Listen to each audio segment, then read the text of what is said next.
बड़ों को प्रणाम, छोटों को स्नेह और आशीष। मैं हूँ राजेश त्रिपाठी। स्वागत है आपका मेरे चैनल धर्म दर्पण में। राम कथा कह रहे हैं हम लोग अर्थ के साथ। उसके पहले आइए एक प्यारा सा भजन गुनगुना लेते हैं। भजन का आशय ये है कि जीवन जो मिला है वो आपको प्रभु अर्चन के पूर्व पूजन, प्रभु के नाम जाप के लिए भी मिला है। बाकी जो सांसारिक आपके कर्तव्य हैं वो तो पालन करिए, मगर प्रभु के भजन को जो है वो मत भूलिए, क्योंकि अंत में यही आपके काम आएगा।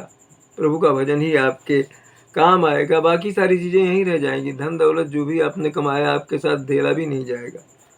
तो ये भजन है।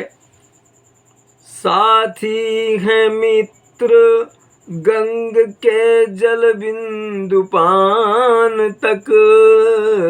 व्यक्ति जब नहीं रहेगा, जब उसका निधन हो जाता है, तो कौन कहाँ तक साथ देगा, वो इस भजन में कहा गया है।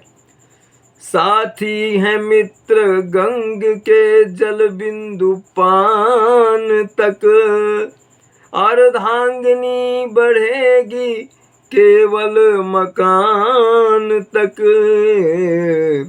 परिवार के सब लोग चलेंगे इस मसान तक, और बेटा भी हक निभाएगा तो अग्निदान तक। इससे तो आगे भजन ही है साथी, हरि के भजन बिन अकेला रहेगा। इससे तो आगे भजन ही है साथी, हरि के भजन बिन अकेला रहेगा। रे मन ये 2 दिन का मेला रहेगा, कायम न जग का झमेला रहेगा। रे मन ये 2 दिन का मेला रहेगा, कायम न जग का झमेला रहेगा। साथी है मित्र गंग के जल बिंदु पान तक, अर्धांगनी बढ़ेगी केवल मकान तक। परिवार के सब लोग चलेंगे इस मसान तक, और बेटा भी हक निभाएगा तो अग्निदान तक। इससे तो आगे भजन ही है साथी, हरि के भजन बिन अकेला रहेगा। मन ये 2 दिन का मेला रहेगा, कायम न जग का झमेला रहेगा। कहता है दौलत कभी आएगी मेरे काम, पर यह तो बता धन हुआ किसका गुलाम। धन हुआ किसका गुलाम, उपदेश दे गए हरिश्चंद्र कृष्ण राम। दौलत तो नहीं रहता है सिर्फ नाम, छूटेगी संपत्ति यहाँ की यहीं पर, तेरी जेब में ना धेला रहेगा। हरि के भजन बिन अकेला रहेगा।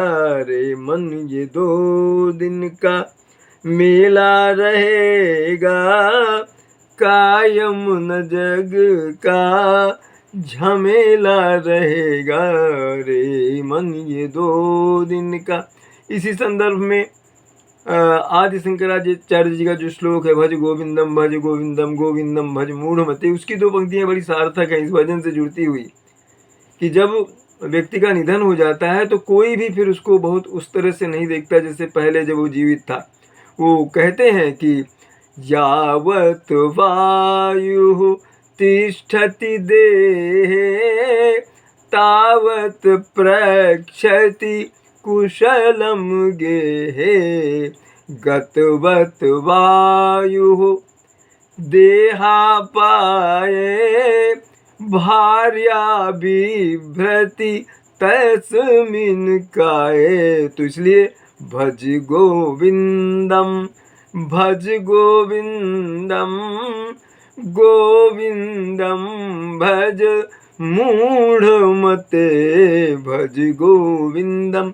वो कह रहे हैं कि जब तक प्राण वायु शरीर में है तावत प्रक्षति कुशलम गेहे, तब तक ही घर परिवार में आपकी कुशल क्षेम पूछेंगे लोग।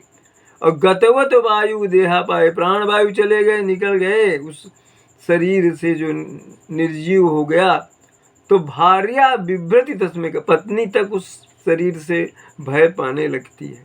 इसलिए इस संसार में आए हैं आप, तो आप भजन करिए, हर समय नहीं, कार्य में लिप्त रहिए, तब भी मन में तो भजन कर सकते हैं। तो आगे चलते हैं कथानक में। अपने रामायण में हम लोगों ने जहाँ विराम दिया था, वो भरत जी के प्रेम की जो है वो उपमाएं तरह तरह से दी जा रही हैं। कभी तुलसीदास जी ने जैसा उपमा दी है, प्रेम अमीय मंदरु बिरहु और भरतु पयोधि गंभीर मथि प्रगट्यव सुर साधु हित कृपा सिंधु रघुवीर। क्या है? प्रेम जो है वो अमृत है और विरह जो है वो मदराचल पर्वत है जिससे वो समुद्र मंथन किया गया था। और भरत जी गहरे समुद्र हैं, ऐसा उपमा दे रहे हैं। और कृपा के समुद्र जो रामचंद्र जी हैं, वो देवता और साधुओं के हित के लिए वो क्या कर रहे हैं कि इस भरत रूपी गहरे समुद्र का मंथन करके और उन्होंने जो है प्रेम रूपी अमृत प्रकट किया है। प्रेम स्वरूप हैं भरत जी। सखा समेत मनोहर जोटा लख्यु न लखन सघन बन ओटा भरत दीख प्रभु आश्रम पावन सकल सुमंगल सदनु सुहावन। सखा निषाद राज के साथ भरत जो है आगे आ रहे हैं, पर्णकुटी की तरफ बढ़ रहे हैं। तो सघन वन की आड़ के कारण लक्ष्मण जी उनको नहीं देख पाए दोनों को।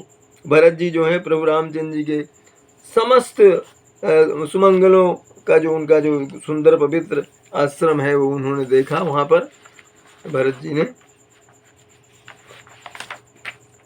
करत प्रवेश मिटे दुख दावा जनु जोगी परमार्थ पावा। देखे भरत लखन प्रभु आगे पूछे बचन कहत अनुरागी। आश्रम में प्रवेश करते ही भरत जी का दुख और दाह जो है मिट गया। मानो जैसे लगता है कि योगी जो है जो तपस्या कर रहा था उसका परमार्थ हो गया, उसका जो है परमार्थ की प्राप्ति हो गई, परम तत्व की प्राप्ति हो गई उसको।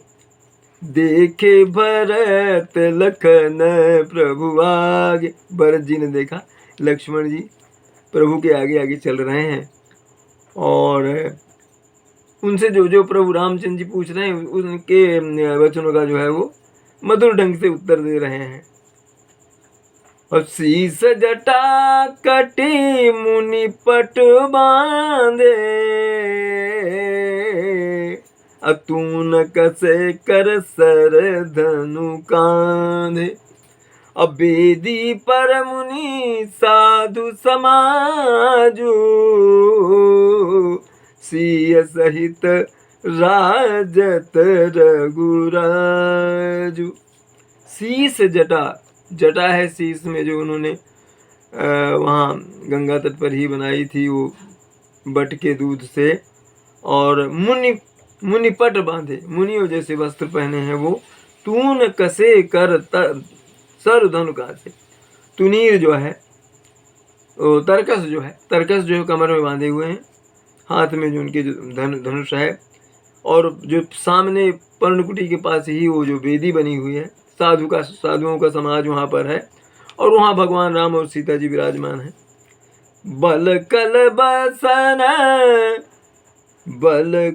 बसन जटिल तनु श्याम जनु मुनिवेश कीन्ह रति काम कर कमल निधनु साय कुफेरत जिय की जरन हरत हंसी हेरत। रामचंद्र जी जो है बलकल वृक्षों की छाल के वस्त्र पहने हुए हैं और सांवला शरीर है, प्रभु का श्यामल गात है और ऐसा लग रहा है जैसे रति और कामदेव साक्षात मुनि का वेश धारण करके पृथ्वी पर आ गए हों। श्री राम जी जो है अपने कर कमलों से धनुष्वाण कर कमलों में धनुष्वाण पर अपने कर कमल फेर रहे हैं और हंसकर देखते, जैसे जिधर भी हंसकर देखते हैं तो हृदय की जो जलन है वो शांति हो जाती है।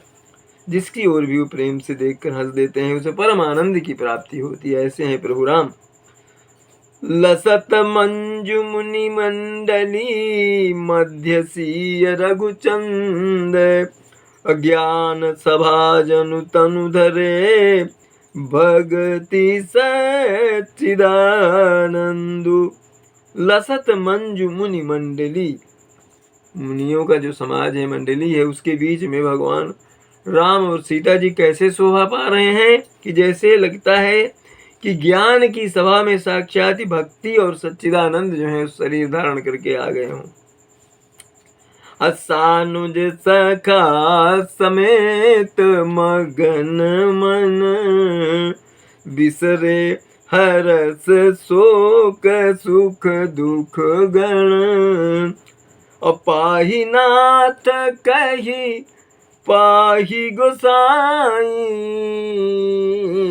भूतल पर वो लकुटी की नाई।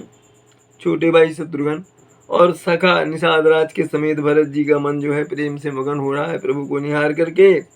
हर्ष शोक सुख दुख आदि सब जैसे विस्मृत हो गए, भूल गए और हे नाथ रक्षा कीजिए, हे गोसाई रक्षा कीजिए, ऐसा कहकर वो पृथ्वी पर दंडवत प्रणाम करते हुए प्रभु राम के सामने दंडवत लेट गए। और बचन सप्रेम लखन पहिचाने करत प्रणाम भरत जिय जाने बंधु स्नेह सरस यही ओरा उत्साहिब सेवा बस जोरा। प्रेम भरे बचपन से लक्ष्मण जी ने भी पहचान लिया भरत जी को और मन में जान लिया कि भरत जी प्रणाम कर रहे हैं। वो तो समझ रहे थे कि युद्ध करने आए। वे श्री रामचंद्र जी की ओर मुंह करके खड़े हुए भरत जी पीठ पीछे थे, इससे उन्होंने देखा नहीं था। अब जब इस ओर हुए तो भाई भरत जी का सरस प्रेम और उधर स्वामी श्री रामचंद्र जी का जो सेवा की प्रबल जो परवशता है वो देख करके जो प्रसन्न हो गए लक्ष्मण जी। अब मिली न जाई नहीं गुदरत बनई सुख बिलखन मन की गति भनई रहे राखी सेवा पर भारू और चढ़ी चंग जनु खैच खेलारू। अब भरत जी के बारे में जो सोच बैठे थे लक्ष्मण जी, तो अब क्या हो रहा है, क्षण भर के लिए वो सेवा से पृथक हुए प्रभु के पास बैठे थे और मिलते ही बनता है पर वो न प्रेम बस जो है वो मिल ही नहीं पा रहे हैं, मतलब उनको जो संकोच हो रहा है। कोई श्रेष्ठ कवि जो है लक्ष्मण जी के मन की गति कैसे भांप सकता है। ऐसा लग रहा है कि जैसे कोई पतंग चढ़ी हो और खिलाड़ी उसको जो है खींच रहा हो नीचे की तरफ। उनकी मन की विवस्था की उन्होंने क्या क्या भैया भरत के लिए सोच लिया। कहा तब सप्रेम नाई मही माथा भरत प्रणाम करत रघुनाथा उठे राम सुनि प्रेम अधीरा कहूँ पट कहूँ निसंग धनु तीरा। लक्ष्मण जी ने भैया राम को बताया कि भ्राता लक्ष्मण जी आपको प्रणाम कर रहे हैं। ये सुनते ही भगवान राम जो है कि भरत जी प्रणाम करें, सुनते ही भगवान इतने प्रेम में अधीर हो गए और इस तरह से मन छटपटा करके दौड़े, कहीं वस्त्र गिर गया, कहीं तरकस गिर गया, कहीं धनुष और कहीं बाण गिर गए। इस तरह से प्रभु भागे उठे। भरत जी को उन्होंने जो है बर बस लिए उठायूर, लाए कृपा निधान। भरत राम की मिलनी लखी, बिसरे सब ही अपान। लखन सिय रामचंद्र शंकर उमा, बोलो भाई सब संतन की जय। उमापति महादेव की जय।